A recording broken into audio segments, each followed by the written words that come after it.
पहले के पुरनिया काका दादा एक बात कहे कि जकरे जवानी आवत है हाँ तो चोकरत की आवत रही कहे और लेकिन अब कुछ जने के आदेश बा कि वीर रस सुना तो ये बनारस के एक कहानी उठावत हाथ जोड़ के विनम्र निवेदन बा शांति का परिचय देंगे आप लोग और कहानी हम कोशिश करब कि आप लोगन के दिमाग में बैठा चली जाए कैसे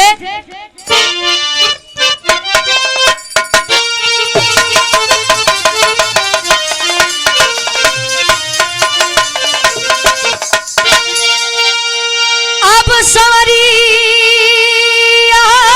राम रे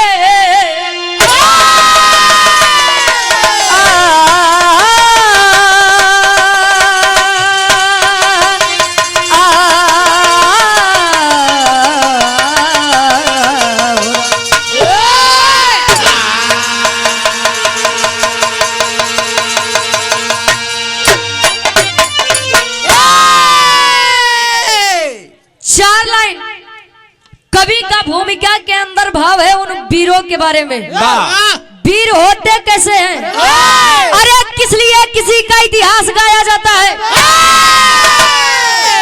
अगर वीरों के बारे में बताया जाए तो शायद कलम की स्याही कम पड़ जाए लेकिन वीरों का बखान नहीं खत्म होगा अब किसे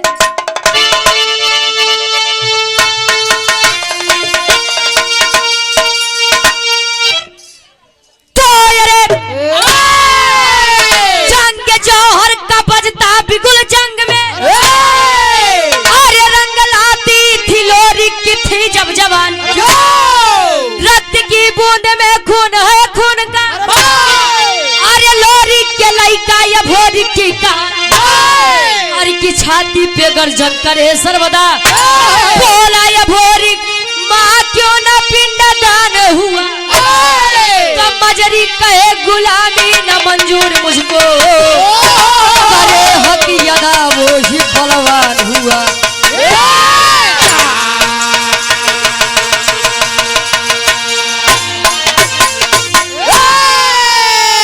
ए भैया गढ़गौरा के वीर लोरी और माई मजरी के बीच में एक लड़का जेकर नाम कहानी ध्यान से सुनिए जेकर नाम वीर अभोरिक बताया गया लोरी का बेटा वीर अभोरिक धीरे धीरे जब समय बीता बाल्यावस्था से किशोरावस्था में प्रवेश किया मतलब बुढ़ौती मतलब लड़कई जब गए जवानी के अंदर जब प्रवेश करे अवस्था जानता कहियो भैया वीर अभोरिक धीरे धीरे जब बड़ा हुआ माई दुर्गा के चौरा पे पूजा आराधना बिनती इबादत करे लेकिन एक दिक्कत बा कवन दिक्कत हमरे पूरे बिरहा के निष्कर्ष कवि जी गजल के भाव में देते हैं कैसे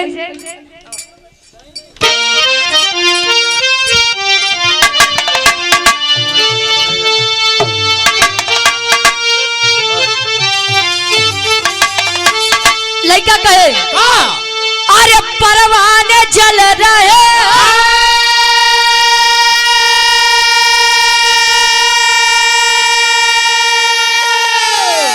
अरे परवाने जल रहे हैं तेरे इश्क में तमाम अरे जानम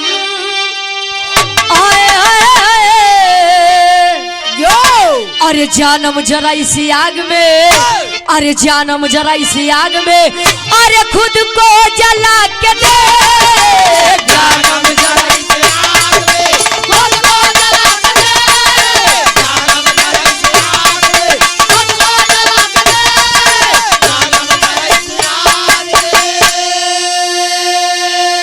जानम जरा इसी आग में खुद को जला के देख लेकिन कवि का भाव है वीरों के बारे में कैसे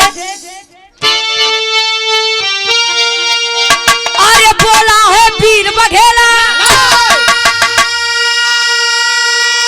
अरे झंडा हिला के दे अरे बोला है वीर बघेला झंडा हिला के दे हट जाएगा समर से, हट जाएगा समर से, अरे पंजा मिला के दे।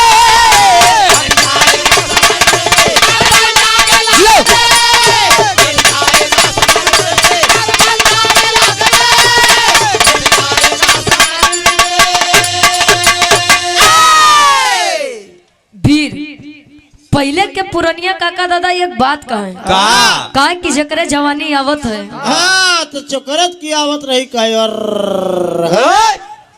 तुम्हारा रही का हो तीन बार कहा, लेकिन काहे बदे कि पहले के काका दादा अपन जवानी काम में खर्चा करें। काम हाँ हो बढ़िया पहलवानी लड़े, भोरारिया 4 बजे उठ के बढ़िया रियाज मारे, सरहद पे चला जाए अपने देश के रक्षा करे खातिर और दूसरे के भलाई सोचे। अब तो ट्रैक्टर आई गए पहले के समय में देखत रहे बर्धा से खेत जोतात रहन, 4-4 बीघा 5-5 बीघा लोग बर्धा से जोती डाले। ई पहले के लोग काम में आवे, लेकिन अंतर तो इहो है बना काका कि पहले के लोग महुआ खात रहे, आज वाले महुआ पिया थे। खाए और पिए में अंतर कितना बजाना था? कितना 6 महीना के।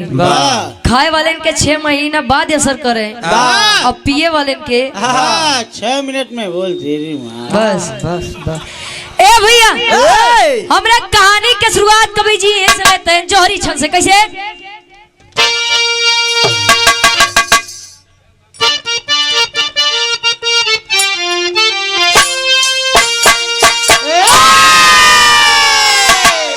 अरे तो एक दिन माता मजरी से भोरी किया के बोला, कब से तुम हो मां सोई, अरे अब ताई अखियां खोला, थे पिताजी मेरे सानी, तलवार हाथ में साजे, कहीं जिनके मां दुर्गा, अरे माता रही विराजे, जंगल में जब जाते से बहे पसीना, समझन के जंगल मुश्किल करते थे जीना, नबी चुराती सते जो सते वो है कमीना।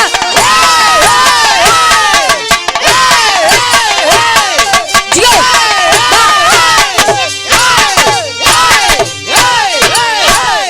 बस कहानी के ध्यान रहे, आशा ना पूर्ण विश्वास बा कहानी शीशा के जैसा साफ होई। कहानी सुने के मिली और बीच बीच में ऐसा इंटरटेनमेंट हमारे गुरुदेव दे दी है। ए भैया माता मजरी के लड़का वीर अभोरी जब 21 वर्ष का हुआ, माँ दुर्गा की आराधना वंदना इबादत करे, लेकिन माई दुर्गा कभो भी लड़का के ऊपर अपन छत छाया नहीं बनाए। धीरे धीरे समय बीता, एक दिन वीर अभोरी माँ दुर्गा के वेदी पर बैठ के कहा, माँ ए माँ माते जब भी मेरे पिताजी आपको जरूरत पड़ी अपने जंघे का खून पिला करके संतुष्ट किए, ए माँ मैं उन्हीं का बेटा अभोरी हूँ, आखिर आप मुझसे क्यों नहीं प्रसन्न है? माँ दुर्गा प्रकट हुई, कहीं बेटा अभोरी ए बच्चा माते बोलो। कहें बेटा मैं क्यों प्रसन्न हूँ, पहले मुझे तू ये बता। कहें क्यों? कहें कि तुहार बाबू वीर लोरी इतने अच्छे थे और मेरे इतने बड़े भक्त थे, वीर थे, इस संसार में जाने के बाद भी आज भी उनकी आत्मा भटक रही है। आत्मा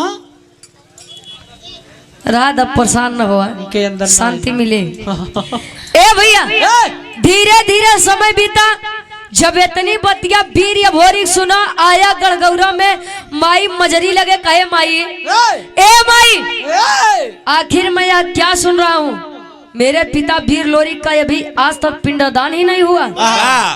माई मजरी बतावे बेटा पिंडदान करवावे तो करवाई देते है, लेकिन इस हमार कहानी थोड़ा सा चेंज हुई।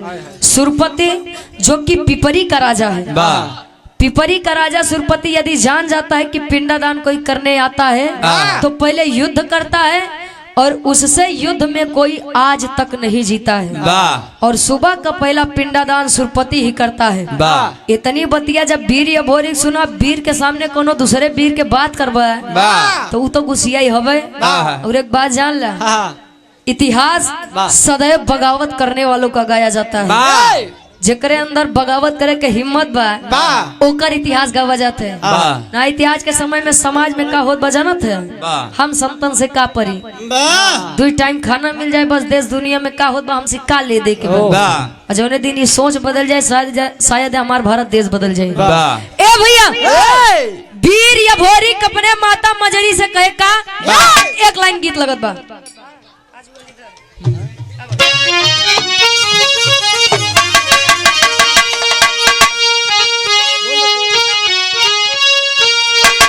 और बनारस की पावन सरजमी से चलकर आए हुए हृदय के गार्जियन जी, आप सम्मानित संजय यादव नेताजी, वाह मंच आपका स्वागत करता है, सम्मान करता है। वाह हम चाहेंगे हाँ कुछ क्षणों के बाद वाह आप मंच पर आए, आपका मंच स्वागत और सम्मान करेगा। वाह अब किसे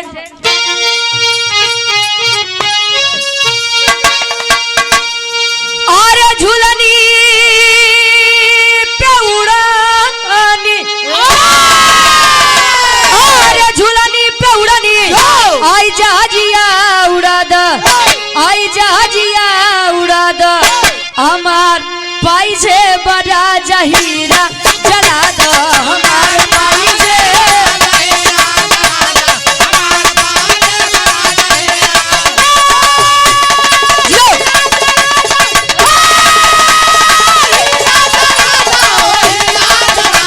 हमार पाई से बड़ा जहीरा जला दो।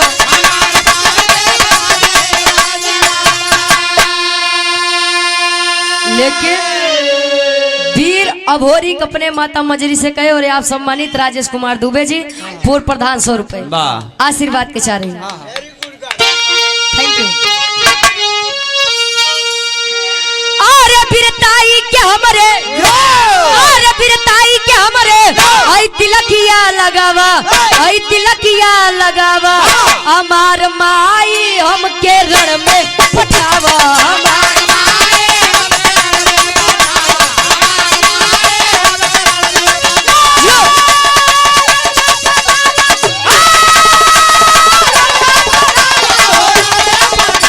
हमार माई हमके रण में पठावा।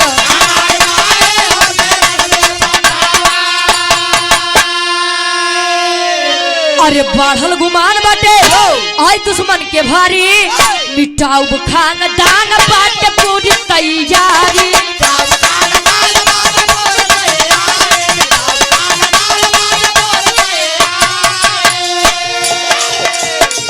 अरे ममता के प्रीतिया,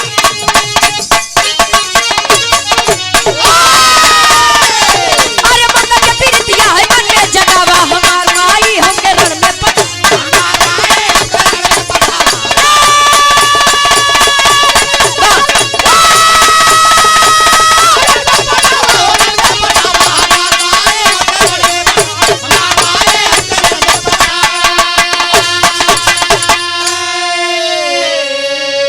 कहे वीरताई के हमरा तिलकिया लगावा, हमार माई हमके रण में पठावा पठावा।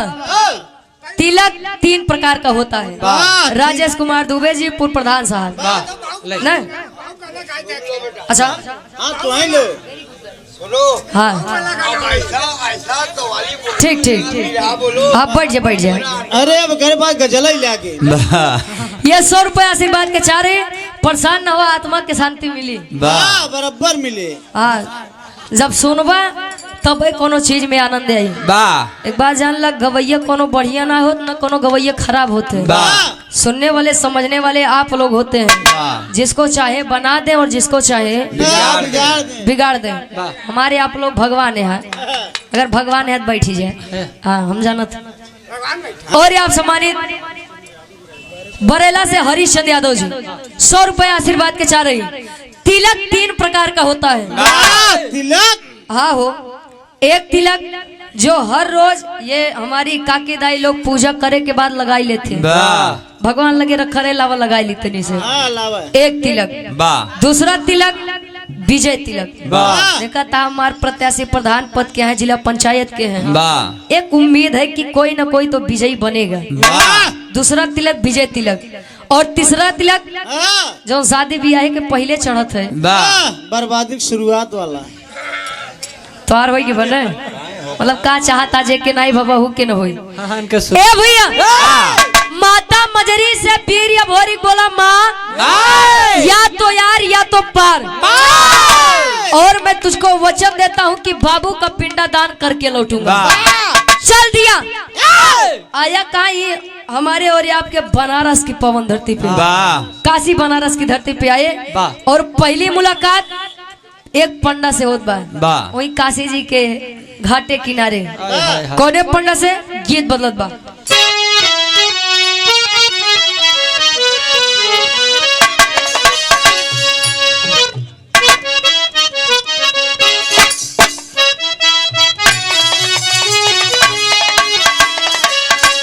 लड़की बतावे अरे जब से गवनावा के काका पहले के समय में पतो हो डेरात रही कि हमारे सास ससुर कैसे मिली है।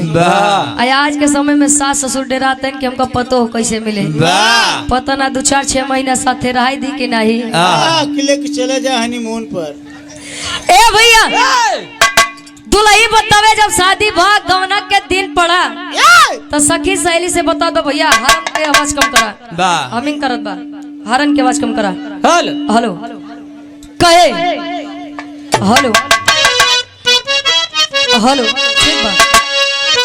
अरे जब से गवनावा के दिनवा धराई रतिया नदी दे आवे देहो पिया नाई। जब से गवनावा के दिनवा धराई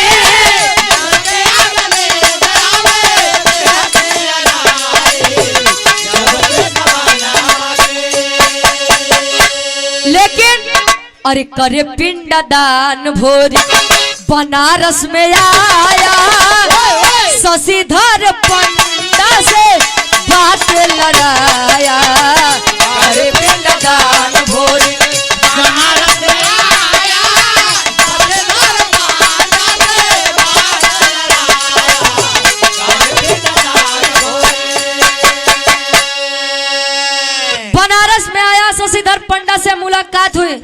शशिधर पंडा से कहे कि मैं गढ़गौरा से आया हूँ, मेरे पिता वीर लोरी का पिंडा दान करना है। शशिधर पंडा जब इतनी बतिया सुने कहे बेटा तू लोरी के लइका हुआ अचाई के और के लइका हुआ, लेकिन सुबह का पहला पिंडा दान में नहीं करवा सकता है। ए बाबू ए लक्ष्मी गणेश बैठा रहा सुन ला, तू ही खराब करवा कुल मामला का हुई।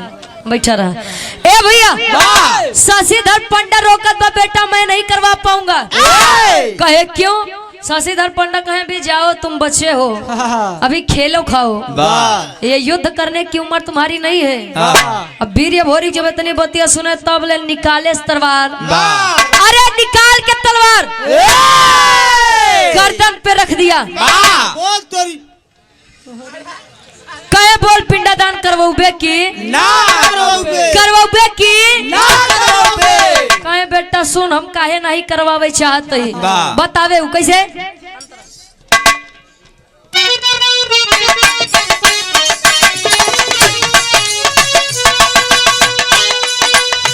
कहे पंडा पहले पिंडा दान करिए राजा।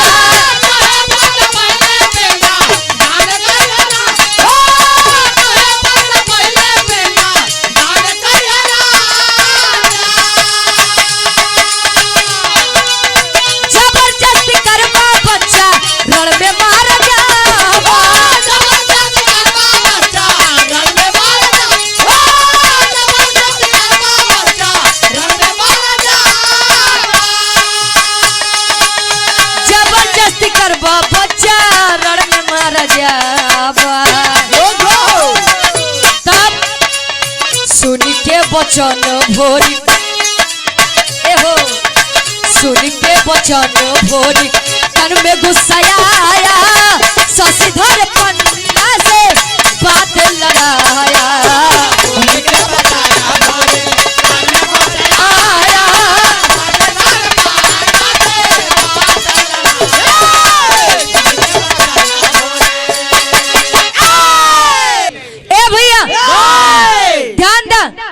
काका वीर या भोरी को समझा रहे हैं कि बेटा पिपरी का एक राजा है जिसका नाम सुरपति है। अगर जान जाए बेटवा ना तोहार जान छोड़ी ना हमार जान छोड़ी। कहे मतलब तू मनवा न कहे बोल लास्ट बार और आखिरी बार पूछ रहा हूँ कि पिंडादान करवाएगा कि नहीं। अब वीर या भोरी के बतिया सुन के शशिधर पंडा सोचे कि यार पिंडादान न करवाऊ तई मार दे, पिंडादान करवाई दे तो वो मार दे। आखिर हम जाई तो जाई कहाँ भैया। कहा कि चला तोहार बात हम मानत हई, जिन डिस्टर्ब करा हो कहे तोहार बात हम मानत हई। कहे कौन बात? कहे चला आवा चला पिंडादान करवा दी, लेकिन लड़का हमें छोड़ दे रे, तोर बाप समान नहीं। जाय के जैसे पिंडादान करवाए इतनी बतिया जब पिपरी के राजा सुरपति के पता चला, कहे अरे साला ये हमारे राज्य में कौन आ गया हमसे बगावत करने। चल दिया सेना सजा करके हजारों की पलटन लेकर आया सुरपति उस बनारस की धरती पे, हमारे इसी बनारस की धरती पे। और अभोरी 21 वर्षीय बालक अकेला है और ये आप वीरताई के निशानी। टेरी के भाव में कवि जी लिखा था कैसे? जवाहरलाल पटेल जी रानीगंज प्रतापगढ़ 100 रुपए यहाँ का करता भैया। बिराह सुना अच्छा गाड़ी चलाओ थे, रोड ऑफ के ड्राइवर है। आओ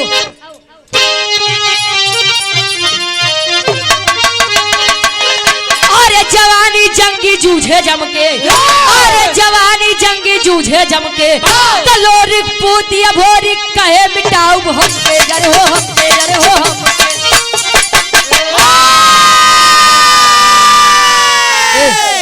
लोरिक पूत भोरी कहे मिटाऊ हमके, जवानी जंगी जूझे जमके। सोच रहा है कि आज मैं इनका घमंड तोड़ूंगा। इन्हें यह घमंड है कि हजारों की फौज लेकर ये वीर हैं। अरे वीर हो तो सामने से लड़ो, सामने से चुनौती दो। पीठ पीछे जो वार करत है का मर्द नहीं मऊगा कहती। चल दिया एक तरफ पिपरी के राजा सुरपति की सेना है और एक तरफ वीर या भोरी अकेला। बिरहा के आखिरी गीत लगत बा कैसे?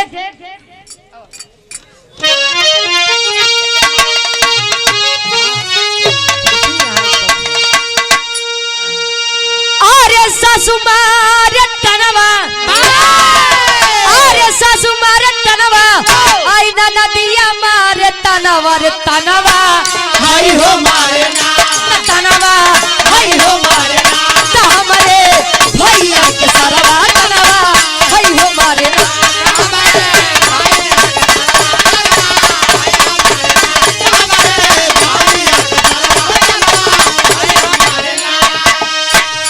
और आप पुनः ही हमारे राजेश कुमार दुबे जी भावी प्रधान पद के आप प्रत्याशी हैं।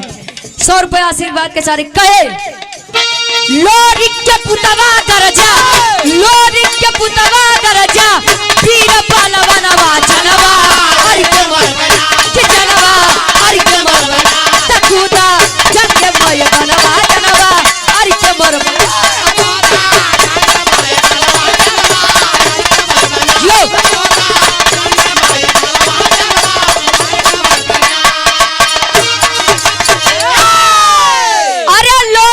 पुतवा गरजा वीर बलवनवा जनवा यरी के मरबैना। वीर लोरी के लइका या भोरी जौने समय तेगा और तलवार भाजे, सैकड़ों वीर एक बार में धराशायी हो जाए।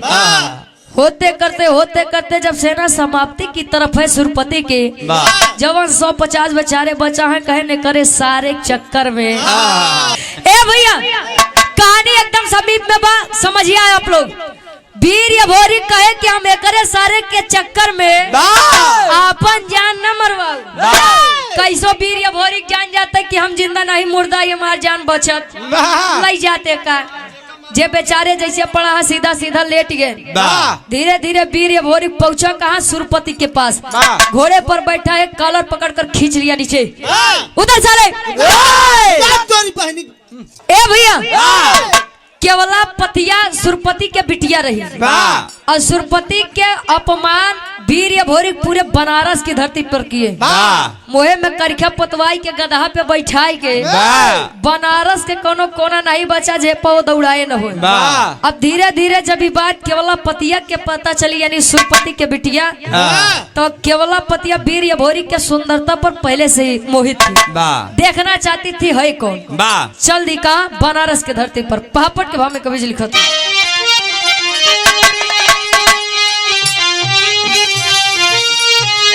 अरे आई केवला पतिया हसीना जीना मुश्किल बा। अरे आई केवला पतिया हसीना जीना मुश्किल बा।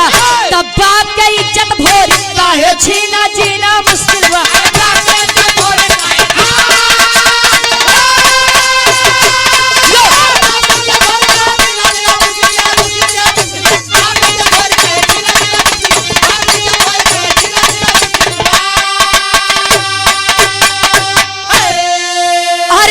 चलाई दियोली सुगना बनाई हो तब पिजरा में कैद करके पिपरी लेके आई हो। अरे कहे कुंवारी जीव नहीं तोहरा बिना जीना मुश्किल बा।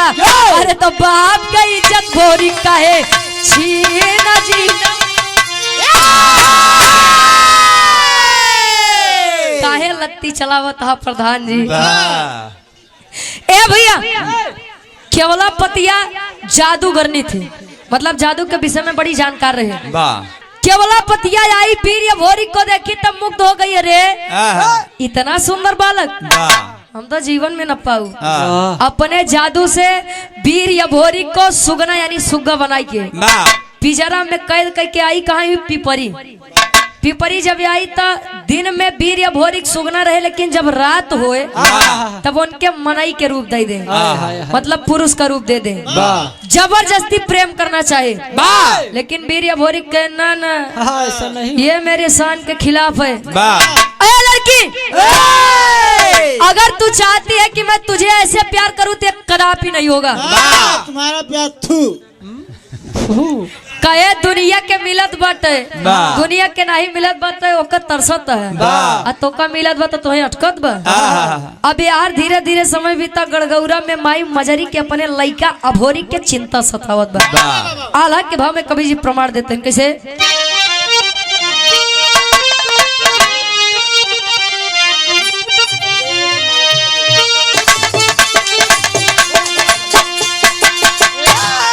देवराई चनराई के दिहलिन पठा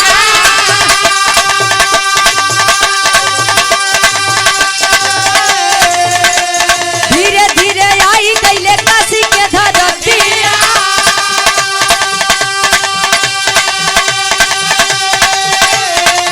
अरे शशि धर पंडा हो गई भेटा।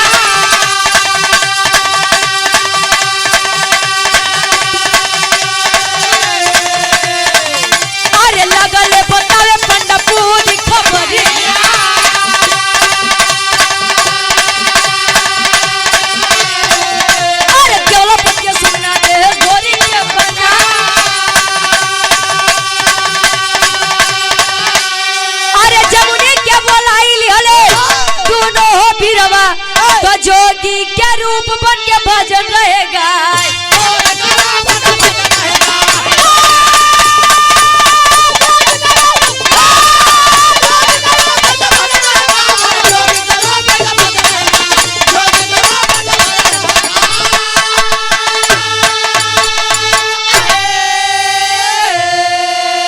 गड़गौरा के दुई वीर जेकर जेकर नाम देवराई और चनराई बताया गया। वाह देवराई और चनराई खोज करने के लिए गए कहाँ? वीर अभोरी के ही काशी बनारस पे। जब काशी बनारस के धरती पर आए तो पहली मुलाकात उन्हें शशिधर पंडा से हुई। शशिधर पंडा से जब हुई तो बताए कि केवलापतिया यानी सुरपति के बिटिया अपने जादू से उनके सुगना बनाई के अपने राज्य लेके गए। अगर लाना चाहते हैं तो आप वहां जाइए। और जमुनी माई के बुलाई के तीनों वीर पहुंचे कहाँ? पिपरी के राज जोगी के रूप बन के। और बाहर से जब केवलापतिया देखे कहे जा इतना दिन से प्रेम करे चाहे तो नहीं किया, आज भक्ति भाव भजन सुनला शायद या कि तोरे मन में हमारे प्रति प्रेम करे के इच्छा जाग जाए। जैसे नीचे आए पिंजरा रखे बगली अपनों बैठ के आनंद ले लगा। जैसे यार केवलापतिया पिंजरा रखे माई जमनी कहीं ओहो वीर अभोरी बेटा अभोरी हाँ बात है। वहाँ फंसे हो बच्चा। हाँ भाई रुको रुको आत्मा को शांति दिला रहे हैं तुम्हारे हम। ए भैया अब केवलापतिया कुछ समझ पावा तो से पहले माई जमुनी अपने जादू से वीर अभोरी के सुगना के रूप से आजाद कराई के उनका तन वापस दिया। और यार केवलापतिया कुछ समझ पावत उससे पहले जादू से केवलापतिया के गदही के रूप दे दे। अब बेचारी केवलापतिया गदही के रूप रहे राजा के बगली। हिचो कर खड़ी हो। इतनी बतिया जब सुरपति अपने बिटिया के हाल देखे तो सुरपति समझावे दीदी ए बहनी अरे मैं तुम्हारे भाई के समान हूँ।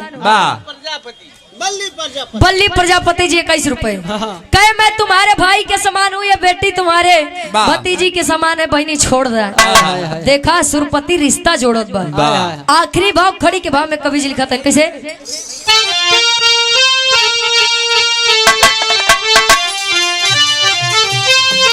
अरे माने गलती जमुनी के आई चरनिया दई के। अरे माने गलती जमुनी के आई चरनिया दई के। हमारे भाई तू बहिनी वचनिया कही।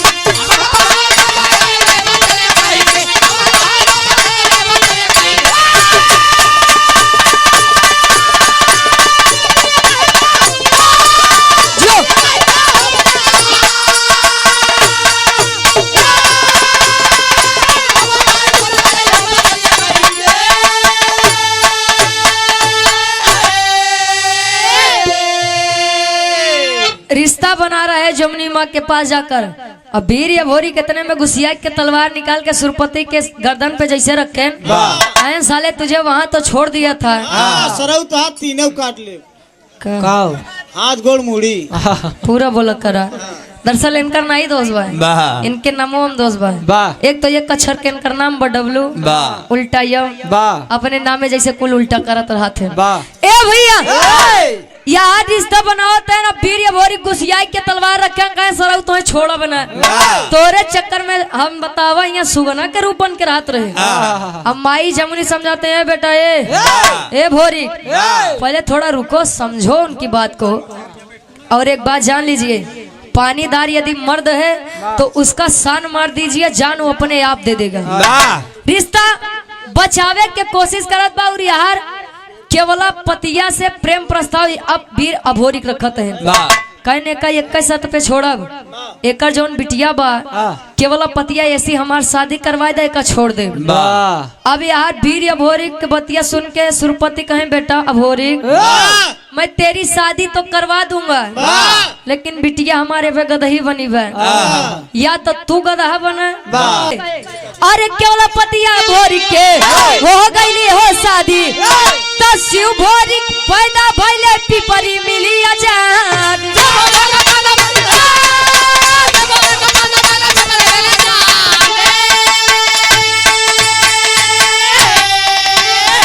अरे अपने घर आए हई दुल्हनिया लई के अपने घर आए दुल्हनिया लई के हमारी भाई तू बहिनी वचनिया कही। गुरु बिहारी गुरु गणेश गुरु रामलाल गुरकारी।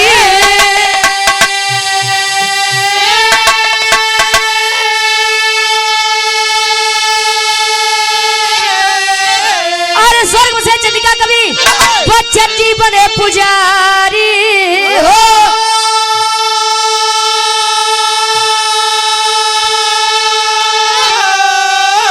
अरे जवानी जंगी जूझे जम के